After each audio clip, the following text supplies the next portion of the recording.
T'en as assez de courir après ton temps et de jongler entre les boîtes à lunch, l'autobus et toutes les réunions du travail, puis t'aimerais enfin trouver quelque chose qui va pouvoir te permettre de concilier famille et travail. Reste ici parce que cette vidéo est pour toi. Aujourd'hui, on va déchiffrer la formule magique pour créer un business qui s'adapte à ta vie de famille et non l'inverse. Et si devenir son propre boss était la clé pour réussir à trouver un équilibre entre libéraux et ambition? On commence avec pourquoi partir à ton compte. L'un des plus gros avantages, c'est vraiment la liberté, la flexibilité que va venir apporter le fait de travailler à ton compte. Plus besoin de demander des permissions à ton boss pour pouvoir prendre des congés et plus besoin non plus de justifier en cas d'absence ou de maladie des enfants. Quand tu es à ton compte, c'est toi qui décides de ton emploi du temps. C'est personnellement quelque chose qui m'attire dans l'entrepreneuriat, c'est de pouvoir être là à chaque moment, aussi bien quand les enfants sont malades que quand il faut faire des sorties avec l'école. On peut être là quand on veut parce qu'on module notre emploi du temps en fonction des enfants. Un autre point important, c'est qu'on va venir travailler dans un domaine qu'on adore, quelque chose qu'on aime faire.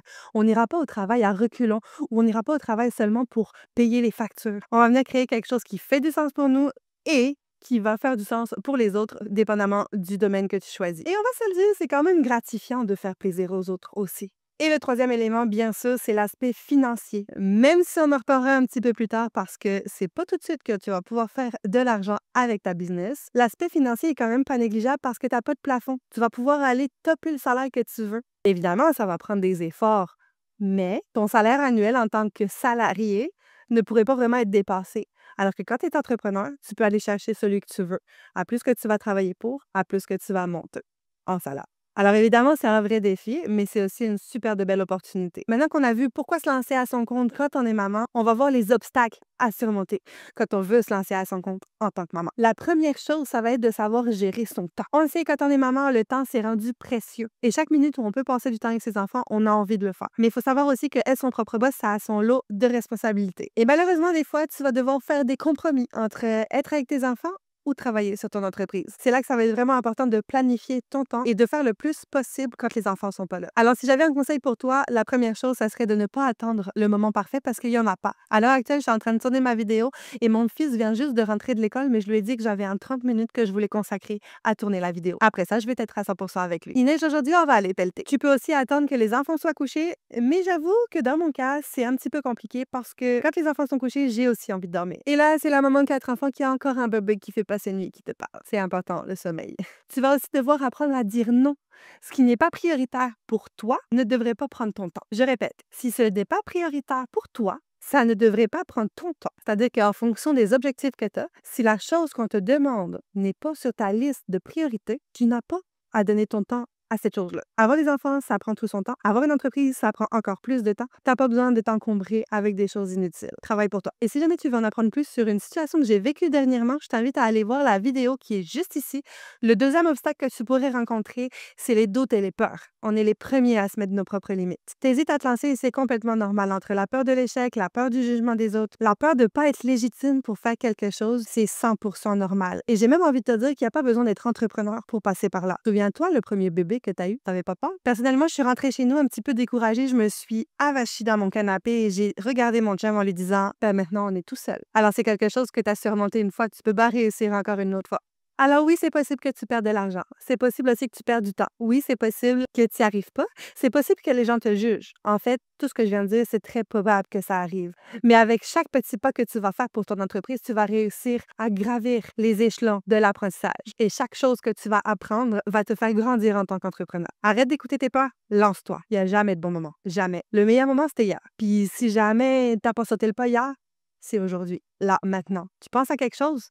Lance-toi, commence les démarches, commence à apprendre, commence à perfectionner, commence à regarder des informations, commence à étudier ta concurrence, commence à noter tes idées. Mais lance-toi, fais un petit pas qui va t'amener vers là où tu veux aller. Ça introduit super bien le troisième obstacle que tu pourrais rencontrer, l'accès au réseau et aux ressources. Une des erreurs les plus courantes, c'est de vouloir tout faire tout seul. Tu connais l'expression qui dit « pour élever un enfant, ça prend un village » ? Eh bien, c'est pareil en entrepreneuriat. Entoure-toi d'entrepreneurs, forme-toi. Il y a plein de formations gratuites, plein de ressources gratuites. Il y a des groupes Facebook que tu peux rejoindre d'entrepreneurs. Tu peux aussi aller démarcher les entrepreneurs. Va leur écrire en privé. Là, on ne te demande pas d'aller leur demander c'est quoi leur fournisseur, OK? Mais juste de parler, de demander c'est quoi leur réalité. Moi, j'ai une bonne amie maintenant qui a été rencontrée grâce à ça, qui a été rencontrée sur les réseaux parce qu'on a la même réalité. On est toutes les 2 mamans et on a toutes les 2 une entreprise. Et maintenant, on se parle quotidiennement et on dit quand ça va pas. Ça prend ce support-là pour que quand tu as des réussites, ben, tu les partages puis tu es fier de les partager avec toute la gang.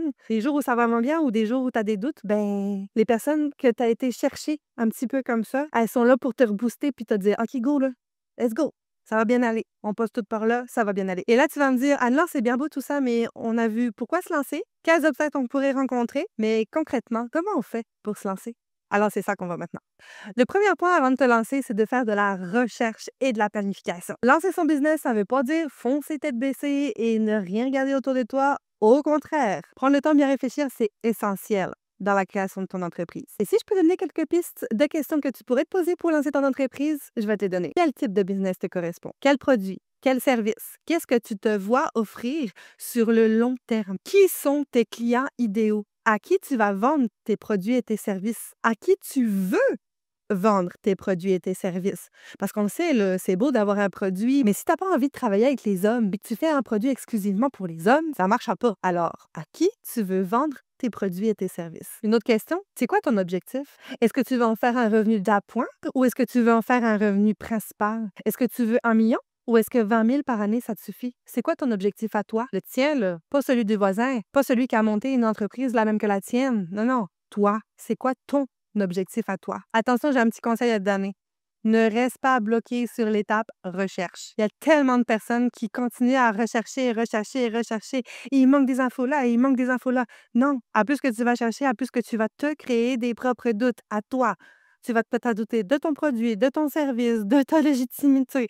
Et ça commence. Et les peurs de l'échec, et la peur du jugement. Et Ne reste pas bloqué sur l'étape de recherche, mais recherche quand même assez pour réussir à trouver un business aligné à tes valeurs, à tes envies et à ce qui peut fonctionner. Donc, c'est parfait. Maintenant que tu as ton idée, ben, il faut que les gens ils sachent que tu existes. Parce que techniquement, si tu veux des clients, il faut que tu te fasses voir. Évidemment, les réseaux sociaux, c'est ton meilleur allié pour réussir à développer à faible coût. Alors, dans les réseaux sociaux, ben, tu vas pouvoir aller chercher le réseau social où tu penses que la personne à qui tu veux parler est présente. Donc, si selon toi, Facebook, Instagram, TikTok, YouTube, name it, est pertinent pour ton audience cible, c'est là que tu dois aller.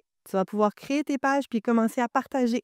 Tu peux partager ton projet. Ils ont assez, mais pas trop. Les gens adorent les coulisses. Les gens adorent les créations d'entreprises. Ils vont venir voir ce que tu fais. Même si tu n'as pas encore de produits ou de services à vendre, tu peux commencer à partager dessus. Et encore une fois, je le dirai jamais assez, mais commence avant que ce soit parfait. Un petit exemple, au moment où je filme cette vidéo, je suis sur YouTube depuis environ 3 semaines. Et cette vidéo-là, c'est la 3e que je vais poster. Elle est loin d'être parfaite. Mon éclairage n'est pas parfait, mon son n'est pas parfait, ma façon de parler n'est pas parfaite, mais je me lance. On apprend sur le tas, alors lance-toi, par pitié, arrête d'attendre. Le dernier point que j'ai envie d'aborder avec toi, c'est de trouver un équilibre entre ta vie perso et ta vie professionnelle, parce que c'est vraiment facile de laisser déborder une sphère de ta vie sur l'autre et vice-versa. Alors, si tu veux réussir sans sacrifier ta vie de famille, je te donne quelques conseils. La première chose, fixe-toi des horaires clairs. Si à partir de 17h, c'est fini pour le travail, à 17h, c'est fini pour le travail. Et je te parle en connaissance de cause parce que j'ai tendance, même encore maintenant, à laisser mon entreprise déborder. Et je pense que ça aussi, ça vient du fait qu'on aime ce qu'on fait. Quand on aime ce qu'on fait, on ne compte pas vraiment les heures. Et c'est important aussi que tu communiques ce que tu veux réellement avec les personnes autour de toi et que tu leur parles de ton horaire. Parce que si toi, tu penses que tous les soirs, tu vas faire des lives sur TikTok, mais que tu as des enfants puis tu as un chum, ben peut-être que ton chum, ça le dérange que tu fasses des lives à tous les soirs sur TikTok. Alors, c'est vraiment important d'aller communiquer, de créer un horaire qui va réussir à s'adapter à ta vie de famille et à tes objectifs. Et encore une fois, toi, pour toi, regarde ce qui est bon et mets-toi tes limites et tes horaires et ton cadre. Je dis pas que tu peux pas déroger de cadre de temps en temps, mais au moins, ça te donne une bonne base pour commencer. Donc, pour conclure, se lancer en tant que maman entrepreneur, c'est devenir libre et gagner de la flexibilité. C'est aussi créer un business qui te ressemble, mais il faut aussi savoir qu'il y aura des défis à surmonter. Et oui, ça va prendre du travail si tu veux réussir à atteindre tes objectifs. Mais si d'autres mamans l'ont fait, si je l'ai fait, tu peux le faire aussi. Alors maintenant que tu sais que c'est possible, dans la prochaine vidéo, je vais te montrer comment trouver l'idée de boutique qui te correspond. Et je vais te donner des astuces pour éviter de perdre des mois à hésiter. Alors pense à t'abonner pour rien louper. OK, tchuss!